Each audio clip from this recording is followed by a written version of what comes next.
Photoshop, Photoshop, Photoshop. Good day, everyone. This is Bartholomew Favor again, your humble host. And today we're going to be doing a Photoshop tutorial. So for today, the tutorial we're going to be doing is we're going to create a dispersion effect, like someone being eaten away, like into dust or into little tiny particles. Okay, this is the image we're going to recreate. So let's get started. Opening Photoshop.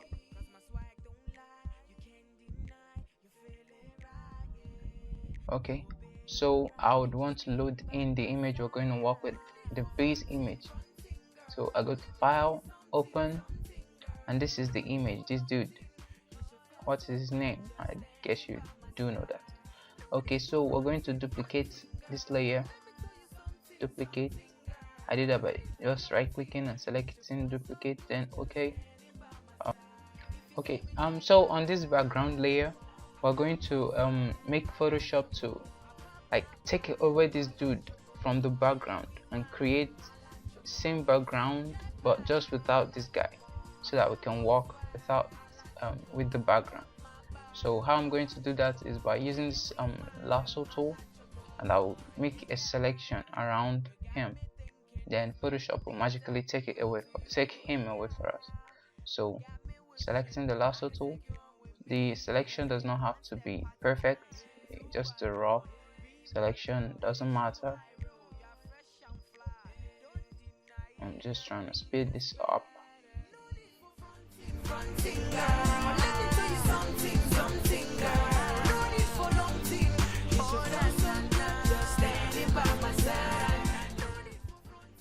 Okay, so now this is where the magic happens. Right click and select fill, and content however has to be selected here, and mode is supposed to be normal, and opacity is 100. So we'll say okay, and Photoshop does all the calculations for us. And if I just uncheck this, you can see what it did for us. So it's created a background without the guy. So right now would want to also create a selection, a real selection around the guy. So I hit Ctrl D to deselect. So using this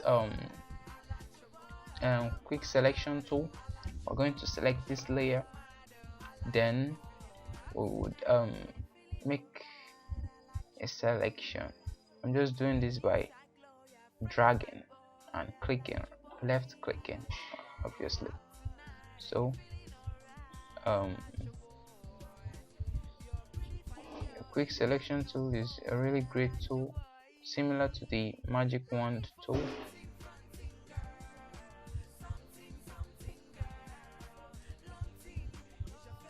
Okay, so now that our selection has been selected, we'll right click and say save selection, and this has to be selected obviously, and the channel would select background copy, which is the same as the layer we are working with, copy mask, and say okay.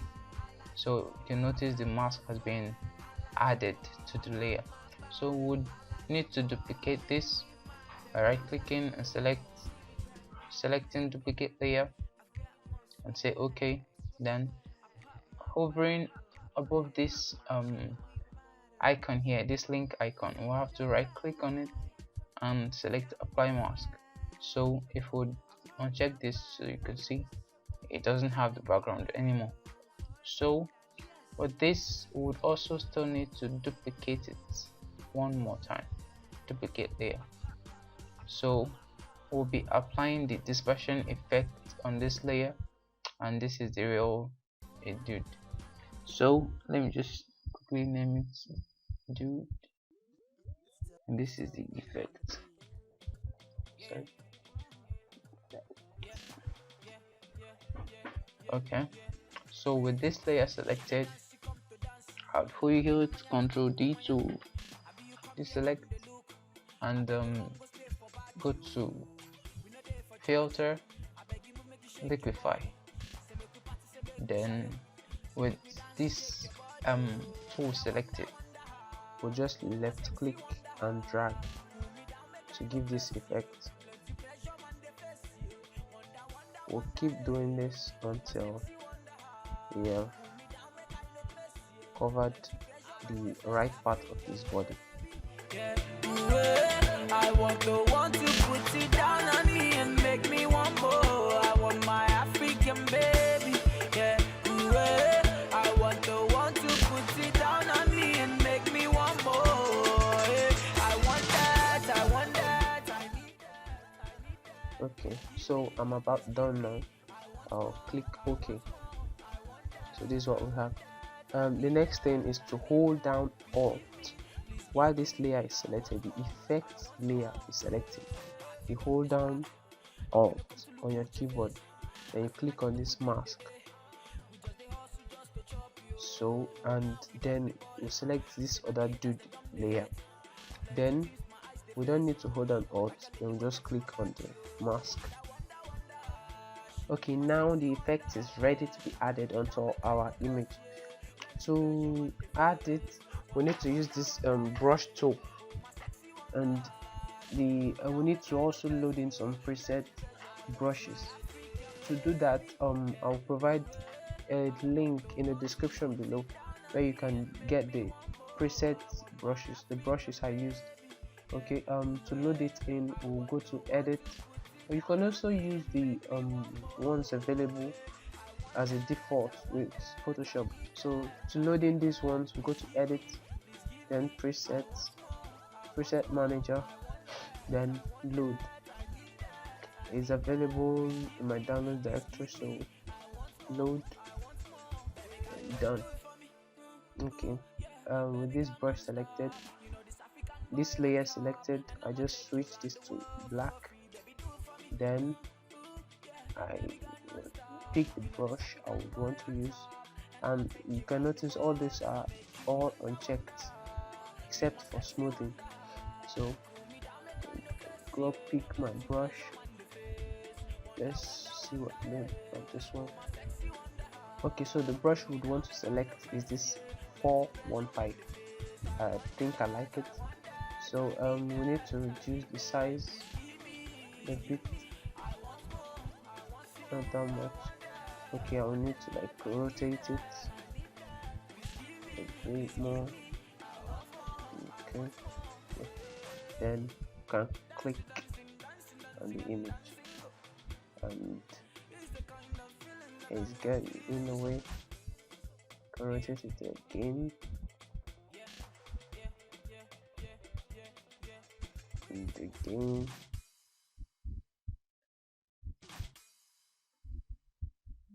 More.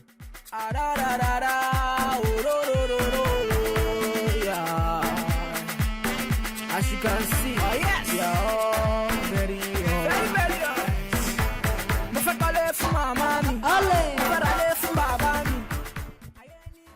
I'm just doing this by left clicking. Guess you know that. All of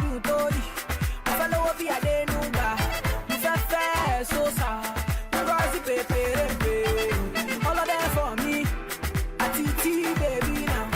You cannot believe what I have seen with my eyes. Say my people, it is a beautiful story, na na na. See, I fought through defeat, now I am living a better life, and I'm thankful for the life that I am living, na na. Easy baby, okay.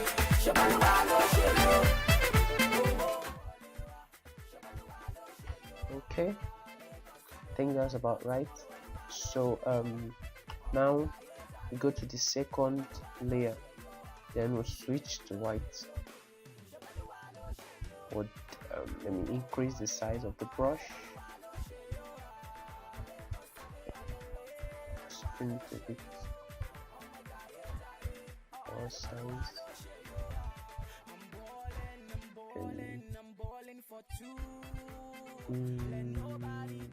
okay, nice. Then what happens?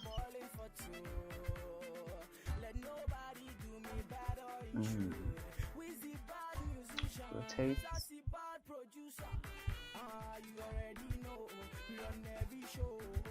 Also, most of these things depends on the brush you choose. If you have a better brush, you will get a better result. So it depends on the brush too.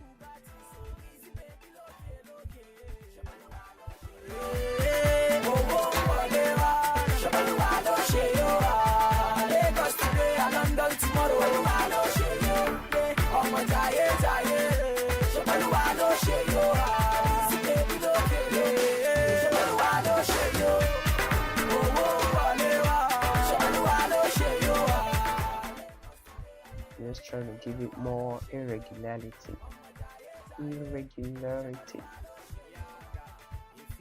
Take out these sharp edges.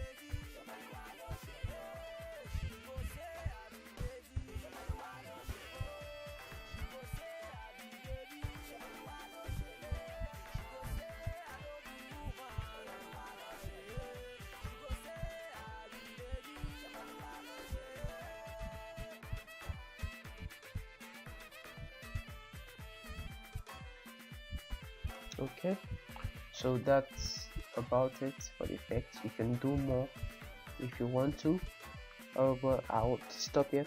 So like to give it a final finishing touch.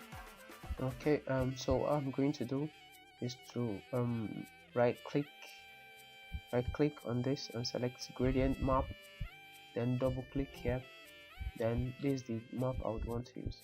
So say okay, then would want to reduce the opacity to about 20 or 30%. Let's say 20%. Then to merge all visible layers, we can do that by holding Ctrl Shift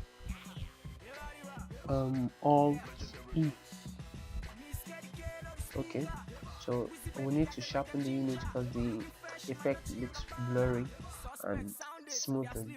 And so let's just rename this layer to sharpen, because that's what I'm going to use this layer for. Okay, then we need to convert it to a smart object. I did that by right clicking and we'll select convert to smart object. So this one, you can go to filter and sharpen on sharp mask. Yeah, the amount says to be 60 and the radius, all this are fine. That's the default, and say okay, and voila, I think we are finally done. Yeah, you can export your image by just going to save as, then select JPG, or if you want PNG, and that's all. That concludes this video. Hope you've learned a thing or two and you can share the video with your friends.